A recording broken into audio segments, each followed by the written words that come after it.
మనం సజీవంగా ఉన్నామంటే దేవుని మహాకృప.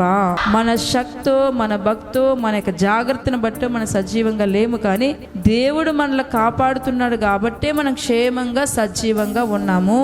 సాధారణంగా మనకు కూడా అనిపించే చిన్ని ప్రార్థనలు చేస్తున్నాం కదా, దేవుడు మన ప్రార్థనలు ఆలకించట్లేదా, మన ప్రార్థన జవాబు ఇవ్వడా, అసలు ఏంటి ఇంత కన్నీరు కారుస్తున్నాం కదా, ఇంత రోదన చేస్తున్నాం కదా, ఎందుకు అసలు దేవుడు కార్యం చేయట్లేదు అని అనిపించవచ్చు. మనుషులమే కాబట్టి మానవ తలంపులు ఆ రకంగా ఉండొచ్చు, కానీ మనము పేరెంట్స్గా మన పిల్లలు ఏడిస్తే మనం చూడలేం కదా. ఒక 10 నిమిషాలు పావుగంట మళ్ళీ వెళ్ళి మనమే కొట్టినా మళ్ళీ వాళ్ళ దగ్గరికి వెళ్ళి తీసుకుంటాం, వారిని కన్సర్న్ చేయాలనుకుంటాం, వారిని ఇంకా దగ్గర తీసుకోవాలి, వాళ్ళు ఏడుపుని ఆపాలనుకుంటాం. మరి దేవాతి దేవుడు ఈ లోక తండ్రి కంటే తల్లి కంటే ఎంతో ప్రేమ కలిగిన దేవుడు కదా. మనం ఎంత ఏడుస్తున్నా ఎంత బాధపడుతున్నా ఎందుకు దాన్ని ఎలా చేస్తున్నాడు, ఎందుకు ఆ ఏడుపు చూసి ఆ దుఃఖాన్ని చూసి కూడా మౌనంగా ఉన్నాడంటే ఏదో శ్రేష్టమైన కార్యం ఆయన చేయని ఉద్దేశించి ఉన్నాడు. విననేరకున్నట్లు ఆయన చెవులు మందము కాలేదు.